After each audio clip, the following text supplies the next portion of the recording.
Well, 1971. I was living in an urban commune in a two-flat in the Lakeview neighborhood of Chicago. 8 members of a political theater collective had decided to live together.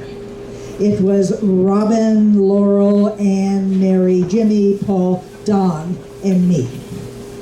I was 26 years old, dating around, but keeping an eye open for that special someone to settle down with.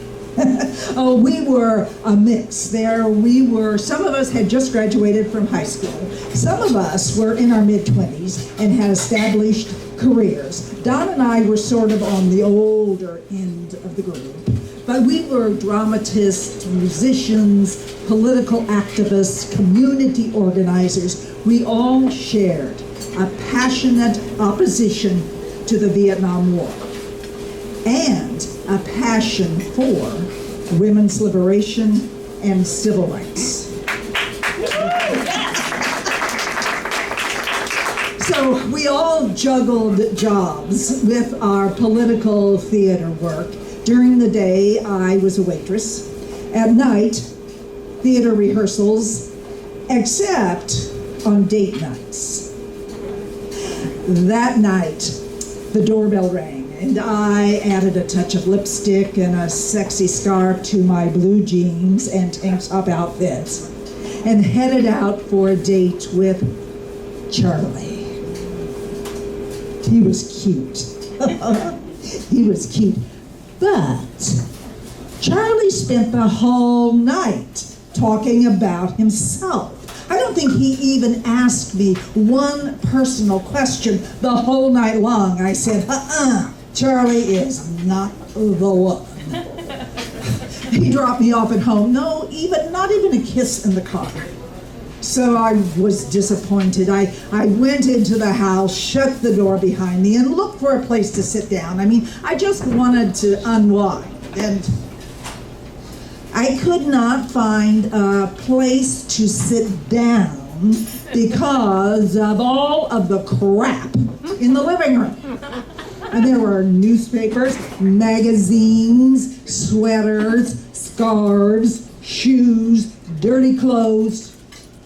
One thing about living with 8 people is that not everyone has the same rules about order and tidiness, as you can imagine. So I headed out to the back porch, the only uncluttered place I could find in the house. I just wanted to be alone and brood. Well, Don was there, but, he was just silent, and he didn't mind not talking, so we just stayed there. The next day, I was all over everybody. I said, pick up your stuff, put it where it's supposed to be. And then Don walked in with this sign that he hung on the living room wall that said, free, no clutter zone. And I thought, hey, well, at least Don and I are on the same page. And then I remembered, Don's bedroom was as neat as a pin. Well, the next date night, the doorbell rang. I added a touch of lipstick, a sexy little scarf to my blue jeans and tank top outfit, and headed out for a date with Ozzy. Ozzy was tall and big and muscular.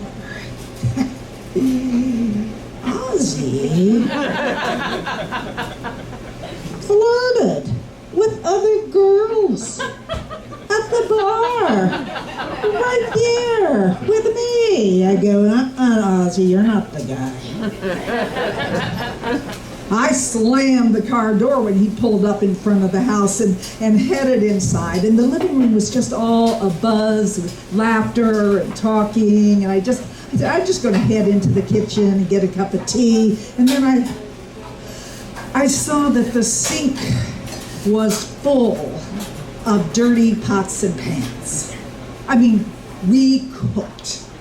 We cooked a lot. And most of the time, the dishes, the glasses, the silverware were washed and put away. But the pots and pans, nah, not so much. So I just sighed, I rolled up my sleeves, and I dug in. And then a little while later, Don came in the kitchen. He picked up a dish towel and he said, "I'll dry." And then he started cracking jokes and being silly and got me laughing and giggling. And there we were, enjoying ourselves, cleaning together. Well, the next night, the doorbell rang, date night, and I'm out the door with Joe. I came home early because Joe couldn't keep his hands to himself.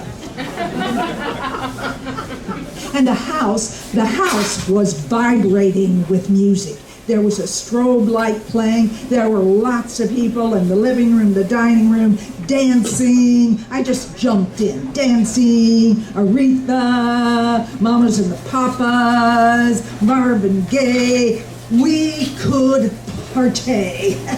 And we did. We partied. We danced and danced and danced. And then along about midnight, I needed a break. So did Don. I mean, our 19-year-old roommates could go on all night. Not us. So we headed out to the back porch, and it was a crisp, clear October night. So we sat down on the steps, and we kind of fell into a deeper conversation. We were talking about our religious upbringing and backgrounds and our spirituality. And, it was that kind of conversation that was sort of taboo those days in our hyper-political community. It was nice. Next date night, Lenny rang the doorbell. I had met Lenny at a political rally. He was tall and handsome and taught anthropology at the University of Chicago. Smart. Lenny rang my doorbell more than once. Was he the one? One cold Saturday morning, the phone rang. It was my aunt calling from Indiana. My dad had died suddenly of a heart attack. I was devastated. I was close to my dad. I just said, I have to go. I have to leave immediately. I have to get there. I just want to be there. And all my roommates, they gathered around consoling me. And then I heard a voice. "Margaret, I don't want you to drive down there by yourself. I'm going to drive you home." It was Don. So I threw some clothes and the only dress I owned in a backpack and climbed into Don's VW Bug. He headed out. And I started to cry and then tried to hold back the tears, but he said, "Don't cry. It's okay." And I cried the 4-hour drive. Through my tears, I looked over and I saw his hands steady on the wheel and his slim body in purple bell bottoms and a plaid jacket, just calm as he drove miles and miles past cornfields and wheat fields and soybean fields. And then he looked over every now and then, and I could see that he was just checking out how I was doing. No need to talk. We got to my childhood home, and my sister and my aunt were there to meet us, and they looked surprised when I introduced this long-haired, full-bearded man that had delivered me. But I could see the appreciation in their eyes. And before Don got back in his VW, he said, "Margaret, you okay?" And I said, yeah, I'll be okay. Lenny's coming to pick me up. And through the services, there were family and friends that consoled me and my sister. The same family and friends that consoled us years ago when our mother died.